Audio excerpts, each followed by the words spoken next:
Purification. Visuddhimagga. By Bhattantakariya Buddhaghosa. Translated from the Pali by Bhikkhu Naoamoli. Part 3 Understanding, Punna. Chapter 14. The Aggregates. Khandha-niddesa. A. Understanding.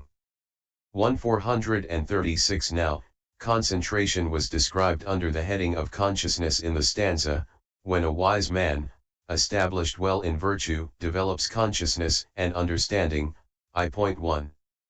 And that has been developed in all its aspects by the Bhikkhu who is thus possessed of the more advanced development of concentration that has acquired with direct knowledge the benefits described in Chs. XII and XIII. But understanding comes next, and that has still to be developed. Now, that is not easy, firstly even to know about, let alone to develop, when it is taught very briefly.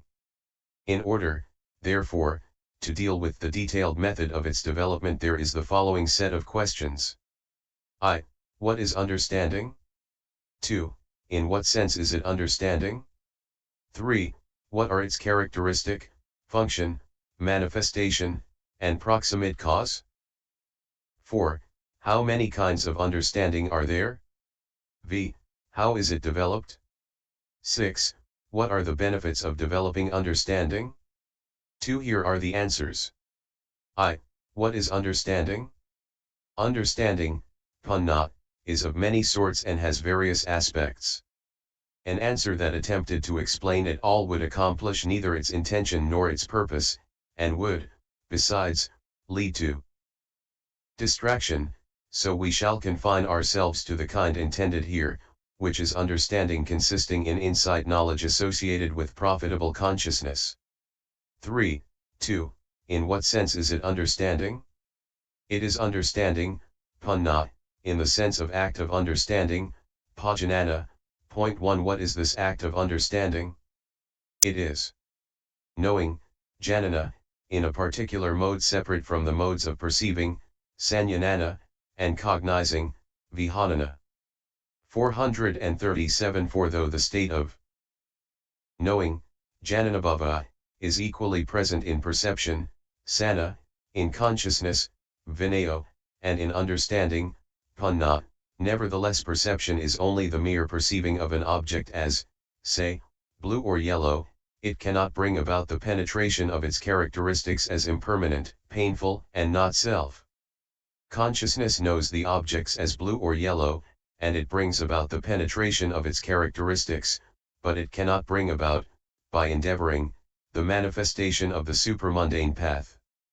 Understanding knows the object in the way already stated, it brings about the penetration of the characteristics, and it brings about, by endeavoring, the manifestation of the path.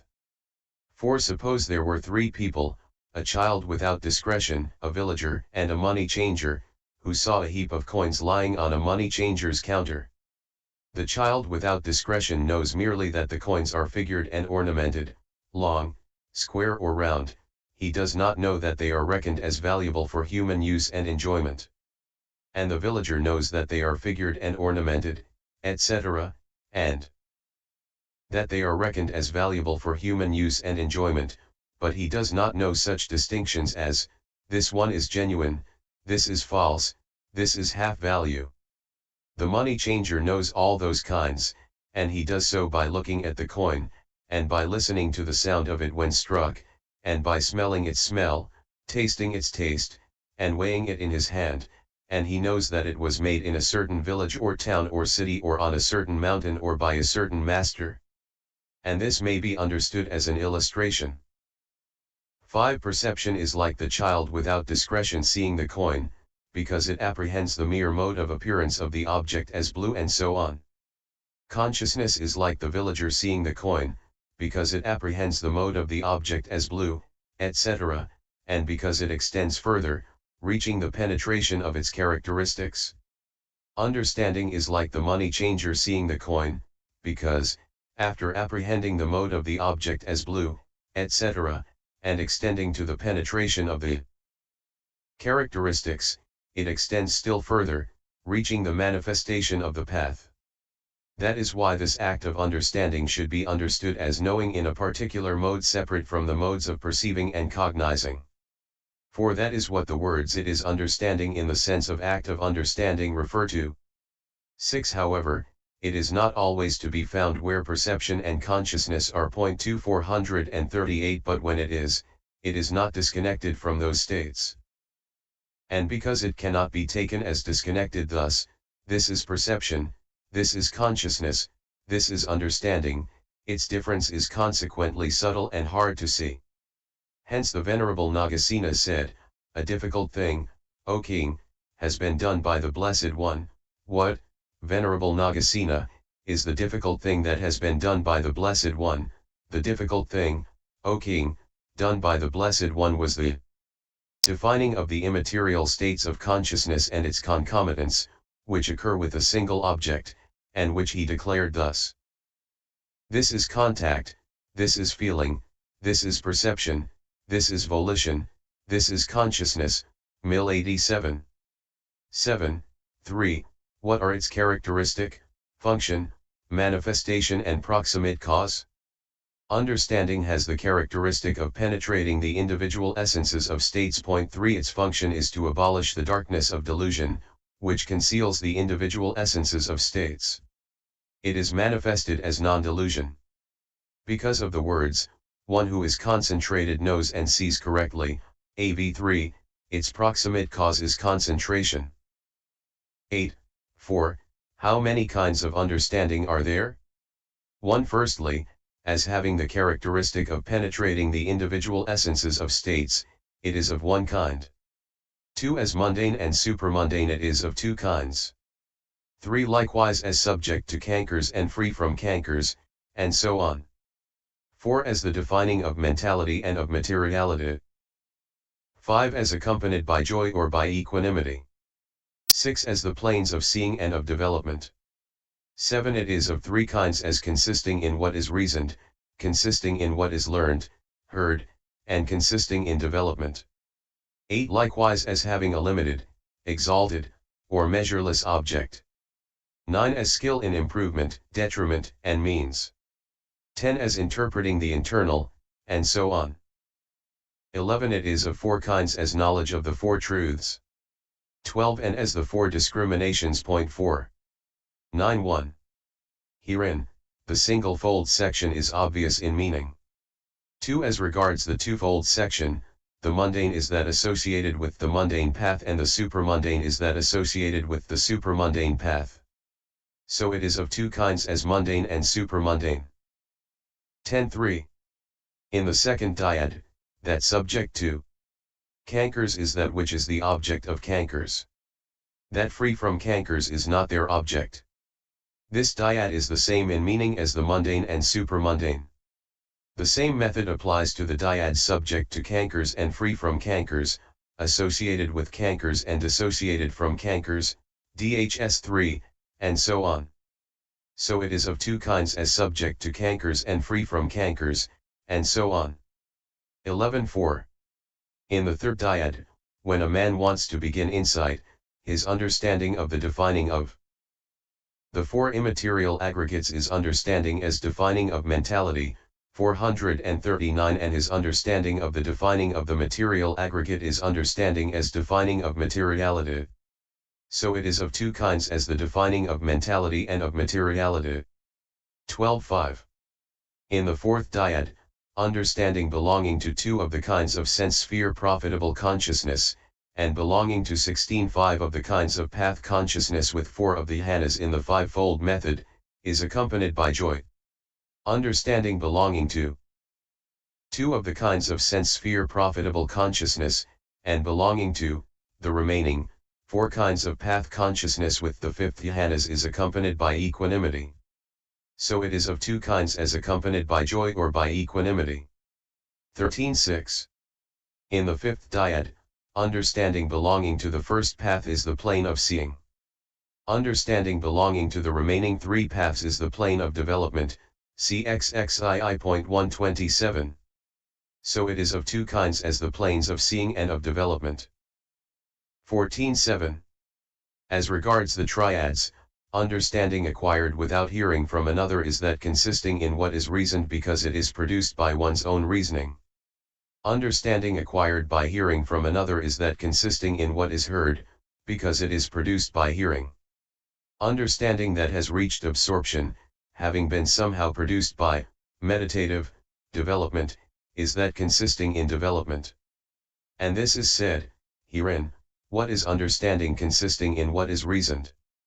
In the spheres of work invented by ingenuity, or in the spheres of craft invented by ingenuity, or in the sorts of science invented by ingenuity, any preference, view, choice, opinion, judgment, liking for pondering over things, that concerns ownership of deeds, kamma, or is in conformity with truth or is of such kind as to conform with the axioms, materiality is impermanent or feeling, perception, formations.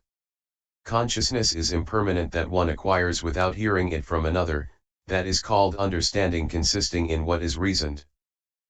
In the spheres, that one acquires by hearing it from another, that is called understanding consisting in what is learned, heard.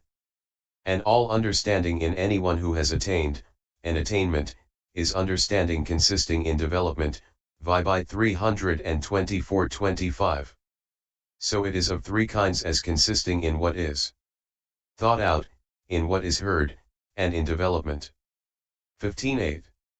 In the second triad, the understanding that occurs contingent upon sense sphere states has a limited object.